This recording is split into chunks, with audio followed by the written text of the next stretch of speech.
Hi കൂട്ടുകാർ, അസ്സലാമു അലൈക്കും വറഹ്മത്തുള്ളാഹി തആല വബറകാതുഹു. ഒന്നാം ക്ലാസ്സിലെ തേൻനിലാവിലെ പാഠം 6. അസ്സലാമു അലൈക്കും. അസ്സലാമു അലൈക്കും. നമുക്ക് പാഠം മനസ്സിലാക്കാം.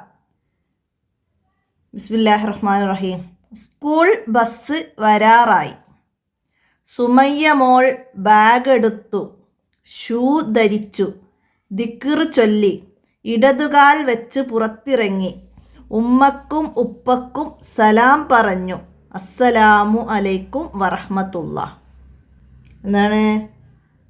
സ്കൂൾ ബസ് വരാറായപ്പം സുമയ്യ മോള് ബാഗ് എടുത്തു, ഷൂ ധരിച്ചു, ദിക്ർ ചൊല്ലി, വീട്ടിൽ നിന്ന് പുറത്തേക്ക് ഇറങ്ങുമ്പോഴുള്ള ദിക്റുണ്ടല്ലോ അത് ചൊല്ലി, ഇടതുകാൽ വെച്ച് പുറത്തിറങ്ങി, ഉമ്മക്കും ഉപ്പക്കും സലാം പറഞ്ഞു.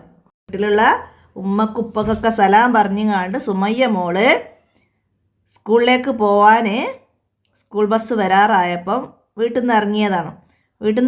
വീട്ടിൽ നിന്ന് പുറത്തേക്ക് ഇറങ്ങുമ്പോൾ ഇടതുകാൽ വെച്ചിട്ടാണ് പുറത്തിറങ്ങേണ്ടത്.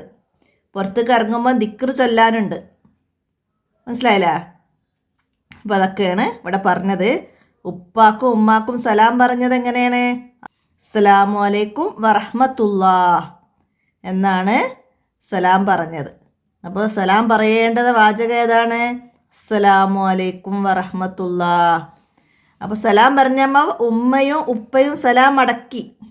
എന്താണ് സലാം അടക്കേണ്ടത്? എങ്ങനെയാണ് സലാം അടക്കേണ്ടത്? വഅലൈക്കും അസ്സലാം വറഹ്മത്തുള്ളാഹി വബറകാതുഹു. വഅലൈക്കും അസ്സലാം വറഹ്മത്തുള്ളാഹി വബറകാതുഹു. ബസ് വന്നു, വലതുകാൽ വെച്ച് ബസ്സിൽ കയറി, സീറ്റിലിരുന്നു, ദിക്ർ ചൊല്ലി. അപ്പോൾ സലാം മടക്കി ഉപ്പയും ഉമ്മയും. അങ്ങനെ ബസ് വന്നപ്പം വലതുകാൽ വെച്ചിട്ടാണ് ബസ്സിൽ കയറിയത്. സീറ്റിലിരുന്ന് ദിക്ർ ചൊല്ലി, വാഹനത്തിൽ കയറിയാലുള്ള ദിക്ർ ചൊല്ലി എന്നാണ്. അപ്പോൾ ഇതിൽ നിന്ന് നമ്മൾ കാര്യമായിട്ട് മനസ്സിലാക്കുന്നത് സലാം പറയുന്നതും സലാം അടക്കേണ്ടതുമാണ്. സലാം പറയേണ്ടത് എങ്ങനെ? അസ്സലാമു അലൈക്കും വറഹ്മത്തുള്ളാഹ്. അപ്പോൾ അത് എഴുതാനും ഹർക്കത്തുകളൊക്കെ നൽകാനൊക്കെ പഠിക്കാം. ഹർക്കത്തൊന്നും ഇല്ലാതെ തരും നമുക്ക്. അപ്പോൾ അതോടെ ഹർക്കത്ത് ഇട്ടുകൊടുക്കാൻ വന്നാൽ നമുക്ക് എഴുതാൻ വരും, ഇട്ടുകൊടുക്കാൻ കഴിയണം. പിന്നെ അസ്സലാമു ഇവിടെ ഇടയിൽ വിട്ടിട്ട് വറഹ്മത്തുള്ളാഹ് തരും. അപ്പോൾ നമുക്ക് ഇവിടെ അലൈക്കും എന്ന് എഴുതാൻ കഴിയണം. അതേപോലെ തന്നെ അതും. അപ്പോൾ അത് രണ്ടും നന്നായി മനസ്സിലാക്കുക കേട്ടോ. അടുത്തത് നമുക്ക് കേൾക്കാം, എന്നിട്ട് പറയാം. എന്താണ്? അസ്സലാമു അലൈക്കും വറഹ്മത്തുള്ളാഹ്. അപ്പോൾ അതെല്ലാവരും പറഞ്ഞു പഠിക്കുക. പിന്നെ വഅലൈക്കും അസ്സലാം വറഹ്മത്തുള്ളാഹി വബറകാതുഹു. വഅലൈക്കും അസ്സലാം വറഹ്മത്തുള്ളാഹി വബറകാതുഹു. ഇനി എന്താണ് ഇതിൽ ചോദ്യങ്ങൾ വന്നത്? സുമയ്യ മോൾ ഏത് കാൽ വെച്ചാണ് വീട്ടിൽ നിന്ന് ഇറങ്ങിയത്? ഏത് കാൽ വെച്ചായിരുന്നു? ഇടതുകാൽ വെച്ചാണ് വീട്ടിൽ നിന്ന് പുറത്തിറങ്ങിയത്. അപ്പം നമ്മളവിടെ ഇടതുകാൽ നമ്മൾ അടയാളപ്പെടുത്തി വെച്ചിരുന്നു അല്ലേ? അപ്പോൾ അവിടെ ഇടതുകാൽ എന്ന് നമുക്ക് മനസ്സിലാക്കാം. അടുത്തതാ, ഏത് കാൽ വെച്ചാണ് ബസ്സിൽ കയറിയത്? ഏത് കാൽ വെച്ചാണ്? വലതുകാൽ വെച്ചിട്ട്. അപ്പം നമ്മളവിടെ അതും അടയാളപ്പെടുത്തിയിട്ടുണ്ട്.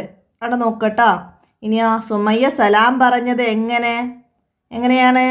അസ്സലാമു അലൈക്കും വറഹ്മത്തുള്ളാഹ്. അപ്പോൾ സലാം പറഞ്ഞത് നോക്കി പറയാട്ടോ. പിന്നെ ഉമ്മയും ഉപ്പയും സലാം അടക്കിയത് എങ്ങനെ? വഅലൈക്കും അസ്സലാം വറഹ്മത്തുള്ളാഹ് എന്നാണ് ഉമ്മയും ഉപ്പയും സലാം അടക്കിയത്. ഇനി ഇതാ വിട്ട ഭാഗം പൂരിപ്പിക്കാൻ വന്നു. നേരത്തെ ഞാൻ പറഞ്ഞതുപോലെ അസ്സലാമു അലൈക്കും വറഹ്മത്തുള്ളാഹ്. അപ്പോൾ ഇവിടെ വിട്ട ഭാഗം പൂരിപ്പിക്കണം. പിന്നെന്താണ്? ഹർക്കത്തുകളൊക്കെ നൽകണം. സലാമു, പിന്നെ ഇവിടെ അലൈക്കും വറഹ്മത്തുള്ളാഹ് അത് എഴുതണം. അതേപോലെ വഅലൈക്കും അസ്സലാം വറഹ്മത്തുള്ളാഹി വബറകാതുഹു. അപ്പോൾ അതും ഹർക്കത്തുകൾ നൽകുക, വിട്ടത് പൂർത്തിയാക്കി കൊടുക്കുകയും ചെയ്യാം. അപ്പോൾ ഇത്രയാണ് ഈ പാഠത്തിൽ നമുക്ക് മനസ്സിലാക്കി പഠിക്കാനുള്ളത്. അപ്പോൾ സലാം പറയുന്നതും അടക്കുന്നതും നന്നായിട്ട് എഴുതി മനസ്സിലാക്കി പഠിക്കുക. ഹർക്കത്തുകളൊക്കെ ഇടാൻ തന്നാൽ നമുക്ക് ഇടാൻ കഴിയണം. അപ്പോൾ ഇത്രയാണ് ഇന്നത്തെ വീഡിയോയുടെ അവസാനിപ്പിക്കുകയാണ്. അടുത്ത പാഠവുമായി അടുത്ത വീഡിയോയിൽ കാണാം. അസ്സലാമു അലൈക്കും വറഹ്മത്തുള്ളാഹി വബറകാതുഹു.